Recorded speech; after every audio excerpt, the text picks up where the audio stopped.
السلام علیکم ناظرین، ڈرامہ سیریل جڑواں کے آنے والی ایپیسوڈ میں ہم لوگ دیکھنے والے ہیں کہ منور کی شادی جو کہ اس وقت زہرا کے ساتھ پڑھائی جا رہی ہے۔ اصل میں گھر والوں کو یہی لگ رہا ہے کہ وہ سارا ہے اور اس کے پہلے ہی اس کے ساتھ بات چیت پکی تھی کہ اس کی شادی یہاں کی جائے گی، لیکن جو زہرا ہوتی ہے وہ اب شادی کرنے سے انکار کر دے گی۔ وہ کہے گی ایسا نہیں ہو سکتا، جہاں میں چاہوں گی میری شادی وہاں ہوگی۔ اصل میں وہ تو ہے زہرا آپ کو پتہ ہے ایک اچھے گھر میں پلی ہے اور وہ خود مختار ہے۔ وہ کہتی ہے میں سرما سے شادی نہیں کروں گی، اصل میں میری شادی وہاں ہوگی جہاں میں خود چاہوں گی۔ ایسا نہیں ہو سکتا کہ آپ کسی کے ساتھ بھی زبردستی شادی کروا دیں، یہ کیسے پاسبل ہے؟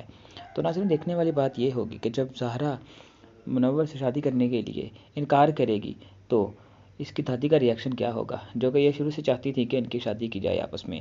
یہ ہمیں آنے والے ایپیسوڈز دیکھ کر ہی پتہ چلے گا۔ کیا اس کے بابا اور اس کی والدہ یعنی سارا کے بابا اور سارا کے والدہ جو ہیں یہ اس کے دادی کے سامنے پریشان ہو جائیں گے، بے بس ہو جائیں گے اور سارا کو مجبور کریں گے سرما کے ساتھ